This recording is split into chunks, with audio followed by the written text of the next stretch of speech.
क्या आप जानते हैं, महाभारत में अर्जुन की एक ऐसी पत्नी भी थी जिसने उन्हें मृत्यु से वापस लौटा दिया। महाभारत के उस काल में जब पांडव इंद्रप्रस्थ में सुखपूर्वक निवास कर रहे थे, द्रौपदी के सम्मान और मर्यादा की रक्षा के लिए उन्होंने एक कठोर नियम बनाया। जब कोई एक भाई द्रौपदी के साथ एकांत में हो तो दूसरा वहां नहीं जाएगा, और यदि कोई इस नियम को तोड़ेगा तो उसे 12 वर्षों का वनवास भोगना होगा। एक दिन ब्राह्मणों की गायों को चोरों से बचाने के लिए अर्जुन को अनजाने में उसी कक्ष में प्रवेश करना पड़ा जहां युधिष्ठिर और द्रौपदी बैठे थे। धर्म पालन करते हुए अर्जुन ने स्वयं वनवास स्वीकार किया, और यहीं से शुरू होती है उनकी सबसे रहस्यमयी प्रेम कथा। वनवास के दौरान तीर्थों की यात्रा करते हुए अर्जुन गंगा द्वार पहुंचे, जिसे आज हरिद्वार कहा जाता है। गंगा में स्नान करते समय अचानक एक अलौकिक शक्ति ने उन्हें जल के भीतर खींच लिया।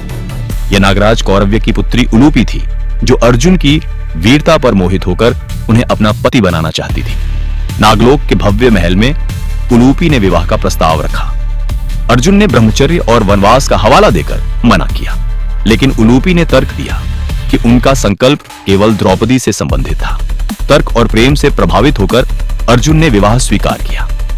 उनसे इरावण नाम का पुत्र हुआ, जो आगे चलकर कुरुक्षेत्र युद्ध में वीर गति को प्राप्त हुआ और आज तमिलनाडु में कूथंडवर के रूप में पूजित है। लौटते समय उलूपी ने अर्जुन को वरदान दिया कि वे जल में अजेय रहेंगे। यह वरदान आगे चलकर अर्जुन के कई अभियानों में बहुत सहायक सिद्ध हुआ। वर्षों बाद जब अर्जुन अश्वमेध यज्ञ का घोड़ा लेकर मणिपुर पहुंचे तो वहां उनका युद्ध अपने ही पुत्र बभ्रुवाहन से हुआ, जिसने अनजाने में अर्जुन पर ऐसा बाण चलाया जिससे अर्जुन की मृत्यु हो गई। तभी उलूपी प्रकट हुई और संजीवन मणि से अर्जुन को पुनर्जीवित किया, यह बताते हुए कि यह छद्म मृत्यु उन्हें भीष्म वध के पाप और वसुओं के शाप से मुक्त करने के लिए आवश्यक थी।